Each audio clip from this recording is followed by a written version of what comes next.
Tim Hagan, and I'm going to wait for some of our guests to show up in our chat section. So I'm going to put a quick hello out to everybody. And again, as we conduct this session today, we've never done a live stream, so we'll see how it goes.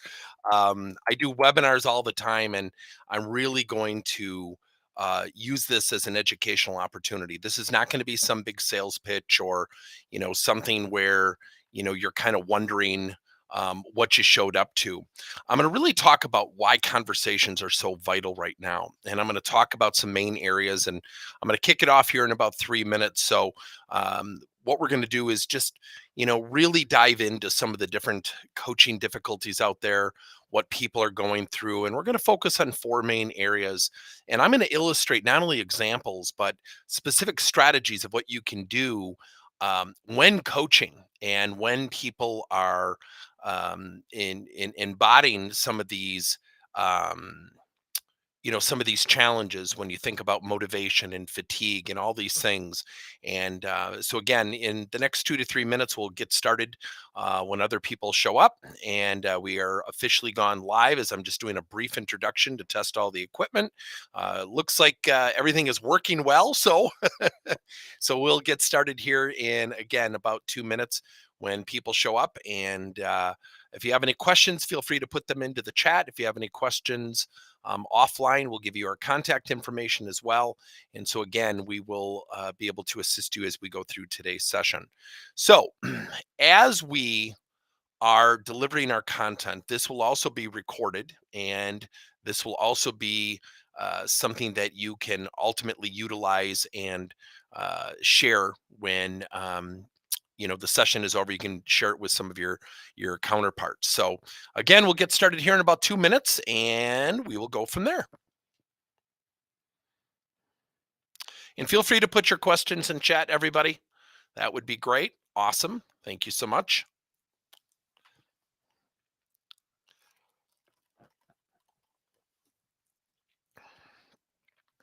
And again, we're just going to count down here in about 60 seconds. We'll get started. And then if we will start to launch right into our content. So again, we're out on Twitter, we're out on LinkedIn. We're going to be connecting with some other streaming tools here in a little bit, and we shall go from there. So again, we'll get started. And I just was doing this basically just to make sure that we had everything that we were set up for. So, and it looks like everything is good. And we shall get started here very shortly.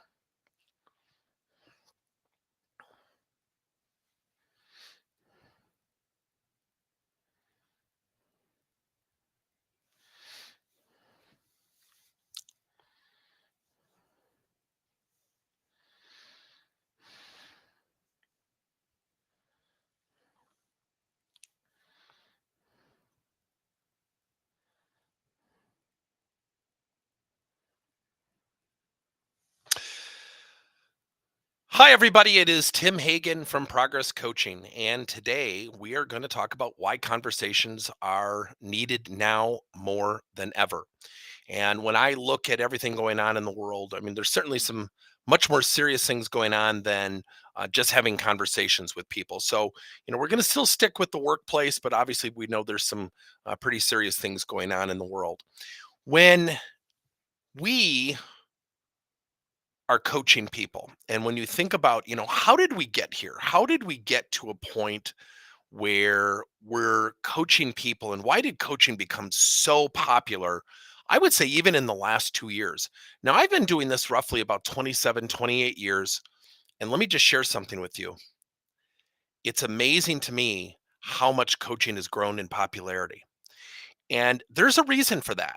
When I look at coaching today and I think about coaching, and I've been preaching that gospel now for 27, 28 years, something has really happened. And I think there's a couple things. One, we've been exposed as leaders. We have been exposed as leaders. The old days of you got to do XYZ, do what I say, or, it's my way or the highway. It's not accepted anymore. People have changed, employees have changed. Then you compound that challenge with what? You compound that challenge with what? You've got this opportunity called the pandemic that has turned us upside down. yet it's also created opportunities. It's also created challenges. So, where did this all come from? And I'd like to always share this with people. When you take a high school student and you take a college student, okay, when you take people and you take them from our traditional educational uh, systems, if you will, what do we typically get? We get about 8 to 10 years lapse of time where people have not been taught how to be a great teammate, how to seek feedback, how to handle feedback professionally and thoughtfully, even when in disagreement. And so often when we're working with people, there's discord, there's arguments, there's disagreements.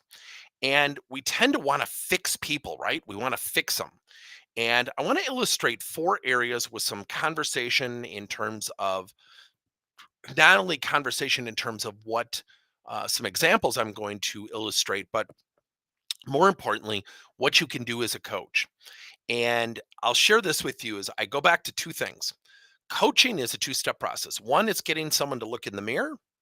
And number 2, it's getting someone to take action on what they see in number 1. Very few people do number 1 arbitrarily on their own. Case in point, if you haven't read the book by Tasha Eurich, um, Insights, where she did a survey and found 95% of the people, her respondents said they were highly self aware. Highly self aware. Think about that for a second. Highly self aware. When she tested them, guess what? Only 10% were somewhat self aware. So, again, as we go through the content today, it's going to be fun. It's going to be educational. If you have any questions, feel free to put them in the chat. And if you want, you can certainly put it into the chat. What is your biggest concern right now? Now, with that being said, let me just share this with you. I go back to we inherit people from the high school and the college settings who really haven't been taught some of these fundamental things they're going to be faced with, right? So then when you look at number 1, I want to give you an example of something we hear all the time: fatigue. And I had a conversation. Now, I'm about to share something and I want to be very, very clear. This is not as an example to show off or to show what somebody was doing wrong. But I have a leader at one of our client sites and she goes, "You have no idea what we've gone through." I said, "No, I don't." She goes, "No, you really don't. You have no idea." I said, "I know. That's great. Tell me about it." And she said, "Oh, I'm just so exhausted." And we hit a pivotal point. She was exasperated. She kept sharing with me her emotions. And finally, I said something to her. I said, it's really interesting that you keep saying this. I said, "What are you going to do to overcome it?" She said, "I don't think you understand what we're going through." I said, "I don't. What are you going to do to overcome it?" 4 times I asked her that question. And I don't say this as a point of criticism, but people will wallow in their own fatigue and pain. They will wallow in their own pain to a point of not even seeing opportunity or reality of what they need to do to dig out of that situation. So I did something very interesting called reflective coaching. I looked at her and I said, "I'm going to do something kind of rude and I'm going to really get under your skin." And she sat forward. We were on a Zoom call and I said, "I want you to answer the following question. And I don't want you to respond for 5 minutes. I need to go to the bathroom. I'm going to get a drink of water. You get something to drink. I don't want you to respond. What are you going to do to overcome your fatigue and re energize?" I'll be right back. And all of a sudden, I got up and I walked away. And I came back 5 minutes later. She said, "That's a great question. I probably could take walking breaks during the day and could probably, connect with my teammates because we're all virtual. That's tough." And all of a sudden, there was a calmer version. See, people have their own emotional triggers. And so I contend the virtual world has not caused this fatigue. My contention is we don't know how to re energize ourselves in the virtual world. See, we used to go down the hallway and I'd see someone, "Hey, Scott, how you doing?" "Oh, good. How was your weekend?" "Hey, you going to the ball game?" Also, we're in a 15-minute conversation. We look up, it's 4 o'clock. It's like, "Oh, I've got those hour and a half worth of reports to do." So we've also gained a lot of time, yet at times it's lonely time. So we as leaders have to help our people with that fatigue by facilitating experiences that help them see things differently. Number 2, this is probably one of my favorite stories of all time. I had an emotional intelligence debrief, an EQI debrief with one of our clients. He was a salesperson. And he kept saying to me, "You don't understand. This thing has just turned us sideways." And he's like raising his voice with me. And he used profanity. He used the F word 7 times in the first 16 minutes of our conversation. And finally, I just said, "Look, you keep saying something. This whole thing, what are you talking about?" He said, "The pandemic, you idiot." This is a client, by the way. First time I was meeting with him, and he's probably a good guy. And I was at that moment, right? Because I was getting a little bit ticked off. And I thought, wait a minute. He's not ticked at me. I just showed up. He didn't even know me. So once the conversation got to a point where I calmed him down, I said, and this is something called an opposite insertion question. I said, calmly walk me through, calmly walk me through what's affecting your family, what's affecting you. And he said, well, my wife takes a big deep breath, lost her job. And I said, great. What did she do? And well, she was an administrative assistant. I said, awesome. Let me ask you another question. Why isn't she working if she lost her job? There's so many jobs out there. And here's the pivotal moment. First 16 minutes, I had every reason to disconnect and hang up. And he said, well, she, worked at the local company. We're in a rural area. There's not a lot of companies around here. And I said, well, has she looked into virtual administrative work? He goes, what's that? He didn't even know a whole industry existed. So I started to walk him through it. And I said, here's a link to Upwork and do me a favor, check it out. Have your wife fill out a profile. I'll share it. Within a month, she got 2 gigs. Now, at the end of the call, the guy said, wow, I didn't even know this existed. He goes, why didn't anyone ever tell me? I said, do you want the truth? He said, sure. I said, well, before I tell you the truth, let me share something else with you. He said, what's that? I go, your command of profanity is fantastic. He said, yeah, I probably owe you a little apology. I said, oh, no, you owe me a big apology. And he started laughing. And I said, reason people didn't tell you, you have to ask yourself a fundamental question. I said, do people typically walk towards you or do they walk away from you? And he said, they typically walk away from me. I said, okay. I said, now you've got something to potentially correct or fix or address or, practice. And he said, yeah, there's no doubt I need to do that.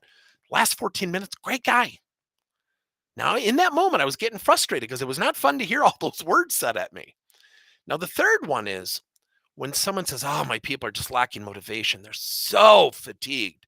Well, when we say it like this, guess what happens? People start to feel that way. So the biggest mistake we're making today is we're trying to find out how to motivate people. Don't do that. Find out what motivates people. In the last 2 years, here's my contention. People have absolutely forgotten what motivates them. People have forgot their career goals, their aspirations, their wishes, because a lot of us went from offense to defense. Now, moms and dads, but certainly moms, all of a sudden are at home working. Do they have enough internet? The kids have got to be in virtual school classes. That's a lot to manage, right? And we're not used to this. And if you're not used to this in the Zoom world or WebEx world, it's tough. So what we have to ask ourselves is, how do we get people reconnected to what motivates them? What are their goals? What are their aspirations? Now, the last thing I want to share with you is our language. I go back to 6 keywords. We, share, opportunity, perspective, observation, and the word and. Now, let me start from the bottom with the word and. So if I'm sitting down with someone and saying, Andy, you're doing a great job, but, and then I unload 3 things that, he needs to improve, but erases all the good stuff. Now, if I use something called dovetailing, I might sit down with Andy and say, Andy, here are the 3 things I love about working with you. And I think about adding time management or handling conflict to your list of strengths. Hearing that, what do you think we could do together to facilitate that? That's an example of language brought in together into a conversation model, or what we call conversation pieces. So when you think about those things, we have to be very, very conscientious of our language. So if I sit down with someone and say, Susie, I really am getting frustrated and I wanted to give you feedback. When you lead with emotion, does that calm people down or does it get their blood pressure up? It gets their blood pressure up. Now, if I said, Lisa, I think we have an awesome opportunity to raise our game, and I would love to share with you a perspective where we could work together to do that. And I would love your permission to share some of those insights. The minute she invites me in and says, absolutely, she becomes a little bit more accepting of it. Now, if I say I'm really getting frustrated, guess what she heard after frustrated? Nothing. Nothing. She hears nothing after the word frustrated because she's now gone into the stratosphere of, do I have my job? Am I getting fired? Am I in trouble? So when we're coaching, and the reason conversations are so important right now is I contend that people have gone into a very, very, very high expectation of themselves of absolute misery. I'm not making fun of people. When we talk about fatigue, we feel fatigue. When we talk about lacking motivation, we'll start to lack motivation. And so a lot of times it becomes a self-fulfilling prophecy. So what we have to do is get people thinking and really realizing what they are doing. And what I mean by that is we become what we talk about. We become what we think about. Now, that is not in any way to contend that we are, the sky's always blue and sunny. I get it. Yet what we have to do as coaches and leaders is get people to see things differently from different perspectives. Let me give you an example. I was talking to a sales rep, and a sales rep said to me, he goes, we're having huge supply chain issues. You don't know what we're going through. I'm frustrated. And I said, what are you going to do? He goes, I'm going to go to a different company. I'm going to get more money. And I said, okay, awesome. I said, let me ask you a question. I said, I'm not saying you should stay because it's my client site. It's not my place to say it. But I said, I want you to think about one thing. Part of it is that when you are in an interview, whether with your present company, your future company, whoever it is, and you are going to interview, you're going to tell a story. And in 2 years, people are going to know what that story is. And in those 2 years, they're going to ask you, what did you do when things got tough? Do you mind if I replay back to you what you just told me? I'm not saying this is how it'll be interpreted, but I want to share a perspective with you. He said, sure. I said, you kind of took the easy way out when the road got a little rough, huh? The water got a little choppy. And he looked at me. I said, look, I get it. Because in present circumstances, you got to make money. I get it. Yet, what if you stuck it out while people leave? What if you raised your game during difficult times? What if in 3 years, you have one of the greatest stories to tell saying, I stuck it out. I'm a loyal guy. I have an opportunity to raise my game. And I found a way during very difficult times to differentiate myself. And all of a sudden, he looked at me and said, you know, I hadn't thought of it that way. And I said, yeah, it's just something for you to think about. He said, that's really cool that you just did that. And I said, yeah, just, it's kind of neat, isn't it?